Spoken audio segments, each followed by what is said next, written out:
नमस्कार विद्यार्थी मित्रांनो, स्वागत आहे तुमचं यूट्यूब चॅनलमध्ये. तर आज आपण बघा जो आपला चॅप्टर आहे सेंटर ऑफ ग्रॅव्हिटी याचा तिसरा पार्ट बघणार आहोत. ठीक आहे. तर आपण आज टॉपिक बघा centre of gravity of standard shape, म्हणजे जे स्टँडर्ड शेप आहे चौकोन, त्रिकोण, ठीक आहे, या प्रकारे यांचा आपण सेंटर ऑफ ग्रॅव्हिटीचे फॉर्म्युले इथे डिस्कस करणार आहोत. तर ठीक आहे, सर्वात पहिल्यांदा मी ते बघा रेक्टँगल किंवा त्याला आपण आयत म्हणतो, तर याची सेंटर ऑफ ग्रॅव्हिटी कशी काढायची ते बघून घेऊया. ठीक आहे. तर बघा हा रेक्टँगल आहे आणि रेक्टँगलचा जो मध्यबिंदू आहे, ठीक आहे, सेंटर ऑफ ग्रॅव्हिटी म्हणजे काय, तर सरळ सरळ त्याचा मध्यबिंदू आपल्याला काढायचा आहे. तर आपण हे दोन डायगोनल जर जॉईन करून घेतले, ठीक आहे, एक हा डायगोनल आणि दुसरा या प्रकारे, तर आपल्याला एक मध्यबिंदू मिळतो आणि हा मध्यबिंदू म्हणजेच काय, त्याची सेंटर ऑफ ग्रॅव्हिटी. जर बघा आपण ही एक लांबी कन्सिडर केली, याला आपण बी मानलं, ठीक आहे, आणि ही याची रुंदी जर कन्सिडर केली आणि हे जर हाईट मानली, ठीक आहे, एच, तर बघा हा पॉईंट कुठे येईल, हा पॉईंट येतो मधात. हा पॉईंट मधात आल्या कारणाने हा काय होईल, हा असेल b/2, बरोबर.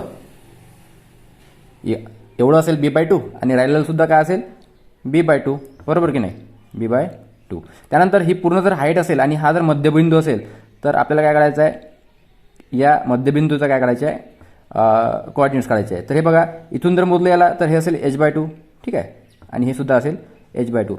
हे झालं रेक्टँगलच्या बाबतीत. त्याचप्रमाणे काय होतील या स्क्वेअरच्या बाबतीत, चौकोनच्या बाबतीत सुद्धा तसंच होईल. हे बघा जर आपण याचा मध्यबिंदू काढतो म्हटलं आहे, तर दोन डायगोनल जोडून घ्या, आपल्याला एवढ्यात कुठतरी हा मध्यबिंदू मिळेल. आणि या मध्यबिंदूचे जर डायमेन्शन्स काढतो म्हटलं, आपण याला जर बी कन्सिडर केला पूर्ण याला आणि याला एच कन्सिडर केला, ठीक आहे, ही हाईट कन्सिडर केली, तर मध्यात म्हटल्यानंतर हे येईल h/2 अर्ध आणि खालचं अर्ध येईल h/2. आणि इथनं जर आपण कन्सिडर केलं, बघा हे असेल अर्ध b/2 आणि राहिलेलं b/2. तर या प्रकारे काय होईल, हे अर्धे अर्धे होऊन जाईल. आणि एक पॉईंट लक्षात ठेवा की जेव्हाही आपण कोऑर्डिनेट्स काढणार तेव्हा एक्स वाय या दोन ॲक्सिसवर त्याला प्लॉट करून कोऑर्डिनेट्स काढणार आणि रेफरन्स पॉईंट हा 0 असायला पाहिजे. ठीक आहे, म्हणजे हा जो पॉईंट आहे, ठीक आहे, हा पॉईंट जो आहे तो आपण इथे ठेवणार आहे किंवा याचा जो हा पॉईंट असणार आहे तो इथं असला पाहिजे. ठीक आहे, याप्रमाणे आपण त्याचे कोऑर्डिनेट्स काढणार आहेत. ठीक आहे. तर बघा आपण कोऑर्डिनेट्स काढायचे आपल्याला एक्स आणि वाय हे दोन कोऑर्डिनेट्स काढायचे आहे या रेक्टँगलचे. तर आपण काय काढतोय, सेंटर ऑफ ग्रॅव्हिटीचे कोऑर्डिनेट्स. ठीक आहे, सेंटर ऑफ ग्रॅव्हिटीचे कोऑर्डिनेट्स. तर याचे सेंटर कुठं आहे, तर सेंटर इथं येतो. ठीक आहे, आणि हा बघा किती आहे, तर या इथून मोजला तर जवळपास हे डायमेन्शन येईल b/2. ठीक आहे, आणि आपण ही काय केली आहे, हाईट कन्सिडर केली आहे, तर हाईट कन्सिडर केल्या कारणाने हे जे डायमेन्शन असेल ते काय असेल h/2. तर या पॉईंटचे जर कोऑर्डिनेट्स आपल्याला काढायचे असेल, तर या पॉईंटचे कोऑर्डिनेट्स बघा, एक्सचे काय येईल b/2, एक्सचे b/2 आणि वायचे काय येईल, वाय ॲक्सिसवर h/2. ठीक आहे, तर हे झाले सेंटर ऑफ ग्रॅव्हिटीचे कोऑर्डिनेट्स. ते झाले रेक्टँगलसाठी. आणि स्क्वेअरसाठी सुद्धा सेमच असेल. ठीक आहे, रेक्टँगलसाठी आणि स्क्वेअरसाठी त्याचे जे सेंटर ऑफ ग्रॅव्हिटीचे कोऑर्डिनेट्स आहे एक्स आणि वायचे ते काय असेल, सारखेच असेल. ठीक आहे, तर आता बघूया आपण त्यानंतर ट्रायंगलसाठी. ठीक आहे, ट्रायंगल त्रिकोणसाठी. तर त्रिकोणासाठी बघा, त्रिकोणासाठी काय असतं, समजा आपण याला मिडल सेंटर लाईन पाडून घेऊ या प्रकारे. ही त्याची समजा सेंटर लाईन नंतर हा त्याचा बेस असेल पूर्ण. ठीक आहे, हा बेस असेल, पूर्ण बेस असल्या कारणाने आपण काय करू, याला डिवाईड करून टाकू. हा पूर्ण जर बेस ग्राह्य पकडला आपण तर हे b/2 या साईडनं. ठीक आहे, आणि हे राहिलेलं अर्ध b/2. तर आपल्याला काय करायचं याचा सेंटर ऑफ ग्रॅव्हिटी. आणि त्रिकोणाचा सेंटर ऑफ ग्रॅव्हिटी बघा जवळपास इथे असतो. आणि ही जर आपण त्याची टोटल हाईट कन्सिडर केली, ठीक आहे, ही जर पूर्ण हाईट कन्सिडर केली तर हा पॉईंट जवळपास हा पॉईंट येतो इथं h/3. ठीक आहे, म्हणजे या रेफरन्स पॉईंटवरून जर आपण त्याला मोजला तर तो येईल h/3. म्हणजे सेंटर ऑफ ग्रॅव्हिटीचे जर आपण XY कोऑर्डिनेट बघितले ट्रायंगलसाठी, तर बघा एक्स पॉईंट किती येईल, हा येईल b/2. एक्स किती आला, b/2. आणि वाय, ठीक आहे, वाय ॲक्सिसचे कोऑर्डिनेट काय येईल, h/3. ही बघा इथं h/3 आपण काढतोय, h/3. तर हे झाले कोऑर्डिनेट्स. ठीक आहे, आपण रेक्टँगलचे कोऑर्डिनेट्स काढलेच आहे, सॉरी ट्रायंगलचे सेंटर ऑफ ग्रॅव्हिटीचे आपण कोऑर्डिनेट्स काढलेले आहे एक्स आणि वाय. बघा काय करतोय आपण, याची सेंटर लाईन ठीक आहे. आणि इथं एक तो हा मध्यबिंदू, त्याचा जो काही हाईट पकडतो आपण, आणि ती हाईट किती असणार आहे, h/3. या सेंटर ऑफ ग्रॅव्हिटीची किती असणार आहे हाईट, h/3. आणि हे टोटल डिस्टन्स आपण b/2 कन्सिडर करतो. म्हणजे एक्सचे कॉर्डिनेट काय केले b/2 आणि वाय कॉर्डिनेट्स काय असेल ते h/3. ठीक आहे, हा h असेल. तर हे झाले सेंटर ऑफ ग्रॅव्हिटीचे याचे कोऑर्डिनेट्स, एक्स आणि वायचे कोऑर्डिनेट्स. बघा ट्रायंगलचे सुद्धा प्रकार आहेत. ठीक आहे, राईट अँगल ट्रायंगल. आता इथे बघा या ॲक्सिसवर आपण याला ठेवलं कसं आहे, डायरेक्शन बघा, या साईडनं बघा आणि इथला बघा, इथे हा कॉर्नर इथे आला आहे आणि इथे बघा हा मॅगची जी डायरेक्शन बाजू याची ते या वाय ॲक्सिसवर आली आहे. तर या प्रकारचे जर ठेवण असेल तर त्या प्रकारे म्हणजे आपण सेंटर ऑफ ग्रॅव्हिटीचे कोऑर्डिनेट्स कसे काढणार, तर ते आपण बघूया. इथे बघा जेव्हा राईट अँगल ट्रायंगल असतो या प्रकारे, तर त्याचा सेंटर ऑफ ग्रॅव्हिटी जवळपास इथं असतो. ठीक आहे, या पॉईंटला इथे येईल. आता बघायचे आपल्याला याचे डिस्टन्स. तर हे बघा या डायरेक्शन आपण जर इथं मोजलं, या पॉईंटचे जर डायमेन्शन मोजलं, तर हे काय असेल b/3. ठीक आहे, b/3. तर हे टोटल बेस आहे, हा काय टोटल पूर्ण एक बेस आहे, हा पूर्ण बेस आहे. ठीक आहे, तर याचे कोऑर्डिनेट्स किती झाले b. आता हा पूर्ण टोटल आहे b आणि हा पॉईंट येतो b/3 पर्यंत. मग राहिलेलं डिस्टन्स किती असेल, तर राहिलेलं डिस्टन्स असेल b - b/3. समजलं का, टोटल डिस्टन्स b आहे आपल्याला, हे डिस्टन्स माहिती आहे. तर राहिलेलं डिस्टन्स किती असणार आहे b - b/3, हे राहिलेलं डिस्टन्स. ओके, आता हाईट आपला हे टोटल हाईट आहे. ठीक आहे, हे जर टोटल पकडली आपण हाईट, ही त्याची हाईट असेल. आणि हा पॉईंट जो आहे हा किती असणार, तर हा h/3. ठीक आहे, तर हा इथनं कन्सिडर केला तर हा h/3 असेल याची हाईट. ठीक आहे, म्हणजे आता हा या पॉईंटचे जर आपण कोऑर्डिनेट्स काढतो म्हटलं एक्स आणि वायचे, तर एक्सचे जर कोऑर्डिनेट झाले, एचचे कोऑर्डिनेट काय येईल b/3. ठीक आहे, आणि हाईटचे कोऑर्डिनेट्स h/3. ठीक आहे, तर हे अशा प्रकारे जर माउंट केला असेल ट्रायंगल तर असा येईल. त्यानंतर या प्रकारे ट्रायंगल बघा. आता बघा या पॉईंटवरून आपल्याला माहिती आहे एवढं अंतर किती. ठीक आहे, हे अंतर जे आहे हे आपण b/3 कन्सिडर केलं. ठीक आहे, हे अंतर b/3 आणि राहिलेलं अंतर किती आहे b - b/3. बरोबर. आणि हाईट तुम्हाला माहीतच आहे, याची हाईट जे येऊन राहिली आहे ती आहे h/3. ठीक आहे, या बेस इथनं या ॲक्सिसपासनं, कारण टोटल आपण काय कन्सिडर करतो तर ही असेल टोटल हाईट. तर हा पॉईंट कुठे येतो सेंटर ऑफ ग्रॅव्हिटीचा, बघा याचे एक्स आणि वायचे कोऑर्डिनेट्स. एक्स किती येणार आहे, एक्सपासनं मोजलं तर हे b - b/3.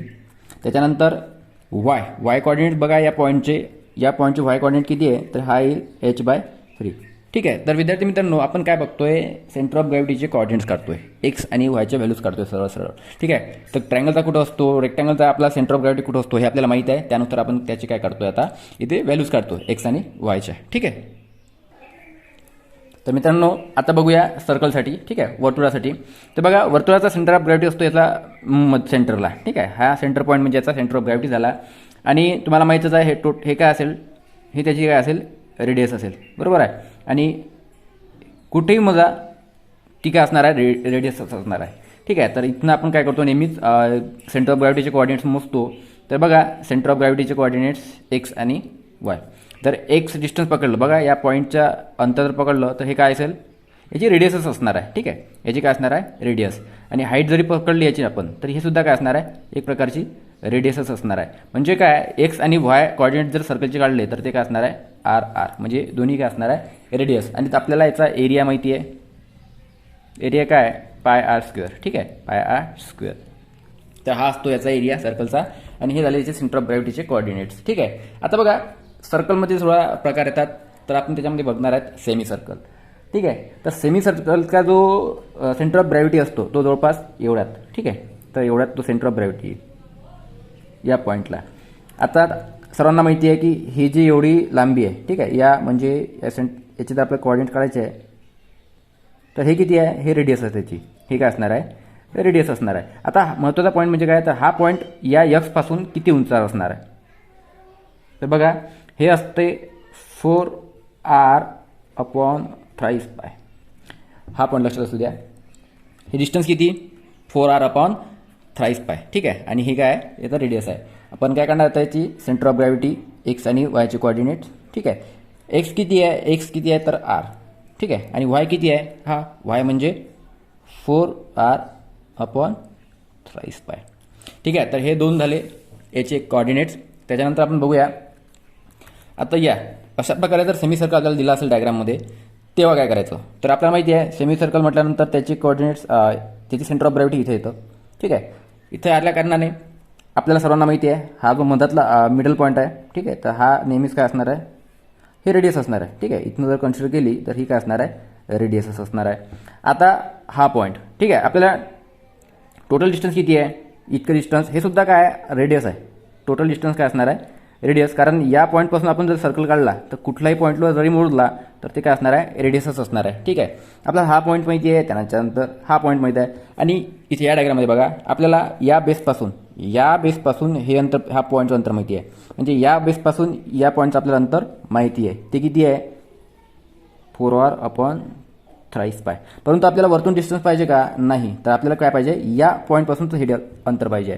तर बघा हे अंतर किती, तर आता हे अंतर असणार आहे, टोटल डिस्टन्स किती आहे, आर मायनस वरचं अंतर 4r अपॉन थ्राईस पाय. आलं का तुमच्या लक्षात. बघा टोटल डिस्टन्स आर आहे आणि वरचं डिस्टन्स हे जे आहे ते आहे 4r अपॉन थ्राईस पाय. तर राहिलेलं डिस्टन्स किती असणार आहे, R minus 4r upon thrice पाय. तर या प्रकारे होईल. आणि याचे जर एक्स आणि वाय कॉर्डिनेट्स आपण काढतो म्हटलं तर एक्स कॉर्डिनेट असेल आर आणि वाय कॉर्डिनेट जो असेल तो असणार आहे R minus 4r upon thrice पाय. तर या प्रकारे झाले याचे कोऑर्डिनेट्स. ठीक आहे. पद्धत बघा त्याची ठेवण्याची, ठेवण कशी आहे त्याच्यानुसार. ठीक आहे. त्यानंतर बघा आता यालाच या प्रकारे ठेवला आहे. सेमी सर्कल आहे आणि सेमी सर्कलचा बघा मध्यबिंदू इथे येतो म्हणजे सेंटर ऑफ ग्रॅव्हिटी, आणि याची सेंटर लाईन असेल. आणि सेंटर लाईन असल्या कारणाने तुम्हाला माहीतच आहे हे डिस्टन्स किती असणार आहे, हे डिस्टन्स असणार आहे आर. बरोबर. आणि इथे बघा आपण हे डिस्टन्स किती आहे, 4r अपॉन थ्राईस पाय. म्हणजे हे आपल्याला डिस्टन्स माहिती आहे. हे किती होतं, हे या प्रकारे ठेवला होता. आता त्याला आपण थोडं म्हणजे चेंज केलं आहे, ओरिएंटेशन चेंज केलं आहे. तर हे डिस्टन्स किती आहे, 4r अपॉन थ्राईस पाय. ठीक आहे. आता काय, तर आपल्याला एक्स आणि वायचे कोऑर्डिनेट्स काढायचे. ठीक आहे. एक्स किती आहे, 4r अपॉन थ्राईस पाय, 4r अपॉन थ्राईस पाय. आणि वाय किती आहे, तर वाय आहे आर. तर हे आपण काय काढतोय, असे ओरिएंटेशन काय घेतोय, कारण जेव्हा आपल्याला एक कॉम्प्लेक्स डायग्राम दिली जाते त्यावेळेस व्हेरियस ओरिएंटेशन येतात. ठीक आहे. तर तुम्हाला येणाऱ्या एक्झाम्पल्समध्ये समजून जाईल. यानंतर बघा या प्रकारे याचं ओरिएंटेशन आहे. आणि आपल्याला माहिती आहे सेमी सर्कलचा सेंटर ऑफ ग्रॅव्हिटी इथे येतो. तर सेंटर ऑफ ग्रॅव्हिटीनुसार आपण काय करणार, आता याचे फॉर्म्युले डेव्हलप करणार.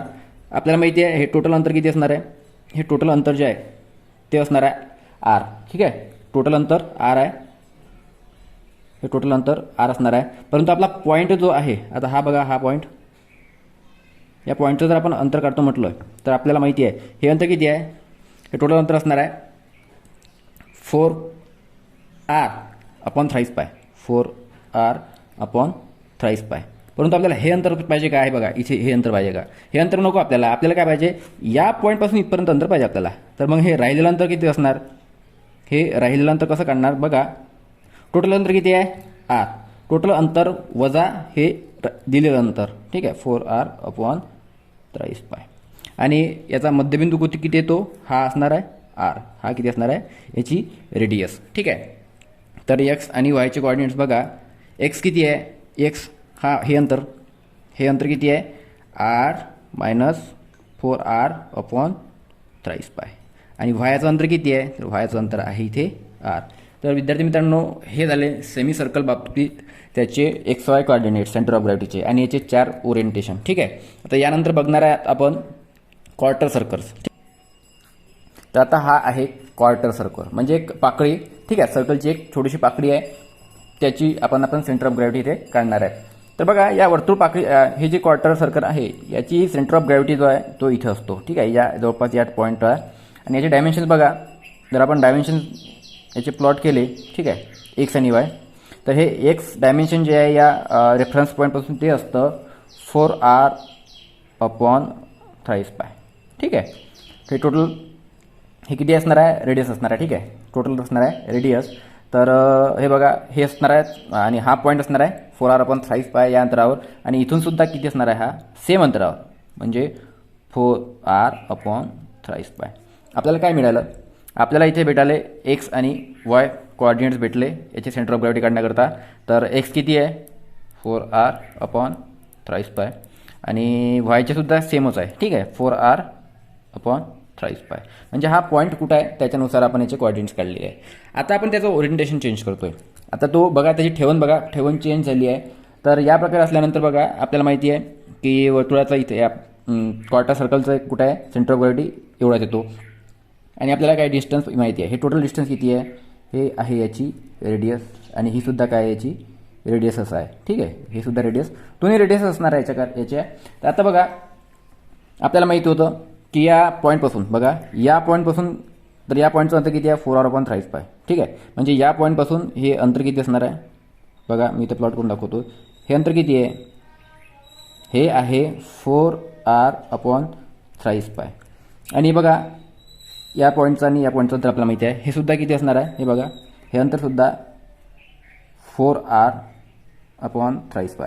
परंतु आपल्याला वरचं अंतर नको. ठीक आहे, आपल्याला कोणतं अंतर पाहिजे? ए. या पॉईंटपासून आपल्याला अंतर पाहिजे. ठीक आहे, आणि टोटल अंतर किती आहे? आर. टोटल अंतर आर आहे आणि हे अंतर आपल्याला माहिती आहे 4r/3π. म्हणजे राहिलेलं अंतर किती असणार आहे? बघा, हे राहिलेलं अंतर किती असणार आहे? r - 4r/3π. त्याचप्रमाणे हे राहिलेलं अंतर किती असणार आहे? r - 4r/3π. ठीक आहे, तर आपण याचे एक्स आणि वाय कोऑर्डिनेट्स बघूया.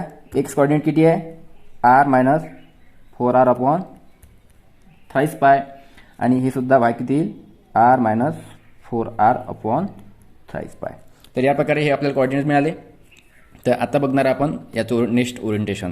तर या ओरिएंटेशनमध्ये बघा आपल्याला माहीतच आहे की सेंटर ऑफ ग्रॅव्हिटी इथे असतो. आता सेंटर ऑफ ग्रॅव्हिटी इथे आला. सेंटर ऑफ ग्रॅव्हिटी इथे आला करण्याच्याने बघा आपल्याला इथून हे टोटल डिस्टन्स किती आहे? ही याची रेडियस झाली, बरोबर आहे. ही सुद्धा रेडियस आणि हे अंतरसुद्धा काय असणार आहे? रेडियसच असणार आहे. ठीक आहे, हे सुद्धा काय आहे? रेडियस आहे. तर आपल्याला या पॉईंटचे कोऑर्डिनेट्स काढायचे आहे. ठीक आहे, या पॉईंटचे कोऑर्डिनेट्स काढायचे आहे इथनं, या पॉईंटपासून इथनं काढायचे आपल्याला या पॉईंटचे कोऑर्डिनेट्स आणि हे सुद्धा काढायचे आपल्याला इथे. ठीक आहे, हे कोऑर्डिनेट पाहिजे आपल्याला, हे अंतर पाहिजे आपल्याला. ठीक आहे, तर बघा हे टोटल आर आहे आणि आपल्याला या पॉईंटपासून इथपर्यंत अंतर माहिती आहे. ठीक आहे, या पॉईंटपासून इतकं अंतर आपल्याला काढायचं आहे. तर बघा टोटल अंतर कसं आहे? या पॉईंटपासून बघा, या लाईनपासून या पॉईंटचं अंतर किती असणार आहे? 4r/3π. ठीक आहे, आपल्याला आता एक्स डायरेक्शन, आता हे अंतर काढायचं आपल्याला. ठीक आहे, हे कसं काढणार? हे आपल्याला माहिती आहे, जे वरचं आहे ते आपल्याला माहिती आहे. वरचं किती आहे? हे अंतर एवढं या पॉईंटपर्यंतचं हे आहे 4r/3π. आता आपल्याला काढायचं आहे राहिलेलं. तर हे राहिलेलं किती असणार आहे? r - 4r/3π. विद्यार्थी मित्रांनो, तुम्हाला थोडं याच्यामध्ये गोंधळ वाटेल. ठीक आहे, परंतु जेव्हा तुम्ही याचा अभ्यास कराल, जेव्हा नोट्स काढाल तुम्ही, त्यावेळेस तुमच्या एक लक्षात येऊन जाईल. ठीक आहे, याची बारकावे वगैरे समजून जाईल. आपल्याला या पॉईंटपासून बघा, या वर्तुळपाकळीचे या पॉईंटपासून तर या पॉईंट अंतर माहिती आहे आणि इथनं इथपर्यंत अंतर माहिती आहे. त्याच्या कारणाने आपण राहिलेलं अंतर काढू शकतो. ठीक आहे, तर बघा याचे एक्स आणि वाय कोऑर्डिनेट्स काय असणार आहे? एक्स कोऑर्डिनेट काय झाले? 4r/3π आणि वाय कोऑर्डिनेट्स काय असणार आहे? वाय कोऑर्डिनेट्स हा बघा r - 4r/3π. हे केव्हा, जेव्हा आपण एक्झाम्पल्स सॉल्व करेल तेव्हा हे कामात पडतील. ठीक आहे, तर हे झालं आपलं क्वार्टर सर्कल. आणि बघा क्वार्टर सर्कलचा जर एरिया काढायचा असल्यास, ठीक आहे, एरिया काय करणार आपण? तर एरिया बघा πr²/4. ठीक आहे, तर हा असेल क्वार्टर सर्कलचा एरिया. तर आता आपण बघणार आहे 2 डिग्री पॅराबोला. तर हा 2 डिग्री पॅराबोला आहे, जवळपास एक स्ट्रेट लाईनसारखे कर्व एकदम मायनर कर्व असेल ही. तर हे बघा याचा जवळपास सेंटर ऑफ ग्रॅव्हिटी असते या ठिकाणी. तर याचे कोऑर्डिनेट बघा, संपूर्ण याला जर आपण बी कन्सिडर केलं, ठीक आहे, हे अंतर जर आपण बी कन्सिडर केलं आहे, तर हे जे अंतर असेल या पॉईंटचं या ॲक्सिस सेंटरपासून, तर हे असेल b/4. ठीक आहे, b/4. आणि ही जर आपण याची हाईट कन्सिडर केली, ठीक आहे, तर ही आपण हाईट कन्सिडर केली, तर या पॉईंटचे अंतर असणार आहे रेफरन्स पॉईंटपासून h/10. तर याचे एक्स आणि वाय कोऑर्डिनेट बघा, एक्स कोऑर्डिनेट काय होणार आहे? b/4 आणि वाय कोऑर्डिनेट असेल 3h/10. ठीक आहे, तर हे झाले याचे एक्स आणि वायचे कोऑर्डिनेट्स. तर याचा एरिया बघा, एरिया 1/3 बेस इंटू हाईट. तर हे असेल याचा एरिया पॅराबोलाचा. त्याच्यानंतर बघा हा 2 डिग्री पॅराबोला होता. आता बघणार आहे आपण 3 डिग्री पॅराबोला. याची बघा याचा सेंटर ऑफ ग्रॅव्हिटी इथे असतो. तर पूर्ण जर अंतर आपण बी कन्सिडर केलं आहे, ठीक आहे, तर हा पॉईंट जो आहे तो या पॉईंटचं अंतर असेल, हे अंतर जे आहे ते असणार आहे B/5. ठीक आहे, B/5. आणि हे जर आपण हाईट कन्सिडर केली, ठीक आहे, हे जर पूर्ण टोटल हाईट कन्सिडर केली तर या पॉईंटचं अंतर बघा हे अंतर असणार आहे 2h/7. 2h/7. तर याची बघा एक्स आणि वाय कोऑर्डिनेट्स. एक्स काय असेल B/5 आणि वाय काय असणार आहे, तर वाय असणार आहे 2h/7. तर हे झाले याचे XY कोऑर्डिनेट सेंटर ऑफ ग्रॅव्हिटीचे. तर त्याचा एरिया बघा 3 डिग्री पॅराबोलाचा तो असणार आहे 1/4 बेस इंटू हाईट. तर हे झालं 2 डिग्री पॅराबोला आणि 3 डिग्री पॅराबोलाबद्दल. तर विद्यार्थी मित्रांनो, सर्वात महत्त्वाचं म्हणजे आता मिक्स ऑब्जेक्ट. आपल्याला एक्झाममध्ये असं एक्झाम्पल दिलं असेल मिक्स ऑब्जेक्टचं. आता मिक्स ऑब्जेक्ट म्हणजे काय, याच्यामध्ये बघा सेमी सर्कल आहे, याच्यामध्ये सेमी सर्कल आहे आणि याच्यामध्ये रेक्टँगलसुद्धा आहे. म्हणजे एक हा पहिला ऑब्जेक्ट आहे आणि हा दुसरा ऑब्जेक्ट आहे. दोन ऑब्जेक्टचं इथे मिक्सचर केलं आहे त्यांनी. तर तो आपल्याला माहिती आहे सेमी सर्कलचं याची जे सेंटर ऑफ ग्रॅव्हिटी आहे ते इथं असतो. ठीक आहे, ही आली याची सेंटर ऑफ ग्रॅव्हिटी पहिल्या ऑब्जेक्टची. आपण सेंटर ऑफ ग्रॅव्हिटीच्या कॉर्डिनेट्सला इथं x1 आणि y1 म्हणूया. ठीक आहे, आणि या रेक्टँगलच्या सेंटर ऑफ ग्रॅव्हिटीला आपण x2 आणि y2 कोऑर्डिनेट म्हणूया. ठीक आहे, तर आपल्याला हे काढायचे आहे याच्या व्हॅल्यूज. आणि आपल्याला माहिती आहे सेंटर ऑफ ग्रॅव्हिटी सेमी सर्कलची कशी काढायची आणि सेंटर ऑफ ग्रॅव्हिटी या रेक्टँगलची कशी काढायची हे आपल्याला आपण ऑलरेडी याचे फॉर्म्युले बघितले आहे. ठीक आहे, तर आता मिक्स ऑब्जेक्ट असल्यानंतर त्याची टोटल सेंटर ऑफ ग्रॅव्हिटी कशी काढायची बघा. तर सेंटर ऑफ ग्रॅव्हिटी म्हणजे काय, सेंटर ऑफ ग्रॅव्हिटी म्हणजे एक्स बार आणि समजा वाय बारची आपल्याला व्हॅल्यू काढायची आहे टोटल. ठीक आहे, एक्स आणि वाय एक कॉर्डिनेट्स काढायचे आहे. परंतु इथे आपल्याला 2 वेळा एक्स दिसत आहे आणि 2 वेळा वाय कॉर्डिनेट दिसत आहेत. अशा वेळेस काय करणार, तर आपण सिंगल एक्स बार, ठीक आहे, एक्स बार जर काढायचा असेल तर त्याचा फॉर्म्युला असतो हे बघा A1 x1. ठीक आहे, plus minus A2 x2 upon A1 plus minus A2. आलं लक्षात बघा formula A1 x1 plus minus A2 x2 upon A1 plus minus A2.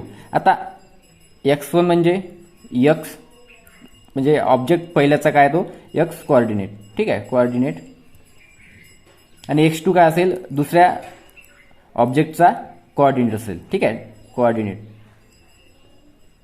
आणि सगळ्यात महत्त्वाचं म्हणजे A1 आणि A2 काय आहे, तर हे एरिया आहे. हे काय त्याचे एरिया आहे. A1 म्हणजे पहिल्या ऑब्जेक्टचा एरिया, A2 म्हणजे दुसऱ्या ऑब्जेक्टचा एरिया. ठीक आहे, हे झालं एक्स. ठीक आहे, हे झालं आपला एक्स बार. आता आपल्याला काढायचा आहे वाय बार. ठीक आहे, तर वाय बार कसा काढणार, तर A1 y1 plus minus A2 y2 upon A1 plus minus A2. तर बघा विद्यार्थी मित्रांनो, आपल्याला इथे 2 फॉर्म्युला भेटले आहे. मिक्स ऑब्जेक्ट जर दिला असेल तर या प्रकारे फॉर्म्युला वापरायचे आपल्याला. ठीक आहे, हा एक्सचा म्हणजे एक्स बार काढण्याकरता.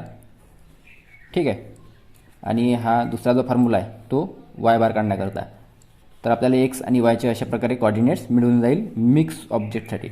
तर आता प्लस आणि मायनस काय करता येईल. आता बघा प्लस आणि मायनसचा नेमका फायदा काय किंवा म्हणजे उपयोग कसा होणार आहे.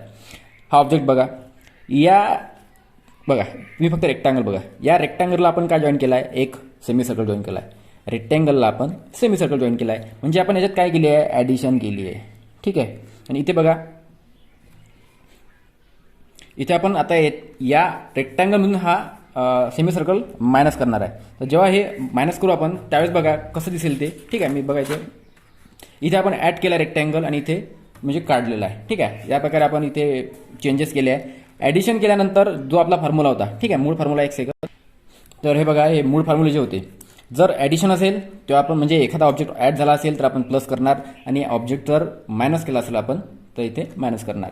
तर बघा यामध्ये या प्रकारे आपण एक्स आणि प्लस आणि मायनस यांची व्हॅल्यूज इथे ॲड करणार आहे. ठीक आहे, तर यासाठी बघा फॉर्म्युला कसा होणार आहे, याचा एक्स बारचा फॉर्म्युला. याचा एक्स बारचा फॉर्म्युला काय असेल, A1 x1 इथे येईल प्लस. ठीक आहे, plus A2 x2 upon A1 plus A2.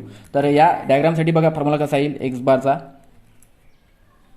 A1 x1 आता येईल इथे मायनस, ठीक आहे, A2 x2 upon A1 minus A2, ठीक आहे. तर याप्रमाणे बघा इथे एरिया आता हे झाला, इथे ॲड झाला आहे ऑब्जेक्ट म्हणून आपण इथे ॲड केला आहे, आता इथे ऑब्जेक्ट मायनस झाला आहे म्हणून आपण इथे काय केलं आहे, मायनस केला आहे, ठीक आहे. तर याप्रमाणे आपण फॉर्म्युले वापरून म्हणजे हे दोन फॉर्म्युले वापरून मिक्स ऑब्जेक्टचा सेंटर ऑफ ग्रॅव्हिटी काढू शकतो. आता इथे आपण वाय कोऑर्डिनेट्स का लिहिले नाही, तर बघा तुमच्या मनात क्वेश्चन आला पाहिजे, जर आपण या डायग्रामला वाय कोऑर्डिनेटवर पुट केला, समजा याला प्लेस केलं, ठीक आहे, एक्स वाय ॲक्सिसवर, याप्रमाणे जर आपण याला एक्स आणि वाय ॲक्सिसवर पुट केलं तर बघा तुम्हाला काय सांगितलं, ही सिमेट्रिक आहे. आपण मागच्या लेक्चरमध्ये बघितलं होतं सिमेट्री म्हणजे काय, तर ही एक्स ॲक्सिसच्या अलॉंग सिमेट्रिक आहे. जर एखादा ऑब्जेक्ट एक्स ॲक्सिसच्या अलॉंग सिमेट्रिक असेल तर आपल्याला डायरेक्ट काय मिळतो, वाय कोऑर्डिनेट भेटतो. म्हणजे या ऑब्जेक्टचा आपल्याला डायरेक्ट वाय कोऑर्डिनेट मिळून जाईल आणि याचा सुद्धा डायरेक्टली आपल्याला वाय कोऑर्डिनेट मिळून जाईल. बघा ही सिमेट्रिक आहे अबाउट एक्स ॲक्सिस, तर आपल्याला इथे डायरेक्ट वाय कोऑर्डिनेट भेटतो. आता वाय कोऑर्डिनेट म्हणजे किती, तर हे टोटल डिस्टन्स जेवढं काही असेल, ठीक आहे, समजा हे टोटल डिस्टन्स जर 20 असेल तर वाय इज इक्वल टू काय असणार आहे, त्याचा मध्यबिंदू 10. म्हणजे इथे डायरेक्ट आपल्याला वायचा म्हणजे व्हॅल्यूज इथे मिळून जाईल. तर हे झालं विद्यार्थी मित्रांनो आपले सर्व फॉर्म्युले. आणि मिक्स ऑब्जेक्ट असला तर कोणता फॉर्म्युला वापरायचा, सिंगल ऑब्जेक्टसाठी कोणता फॉर्म्युला वापरायचा, ही सर्व माहिती, ठीक आहे.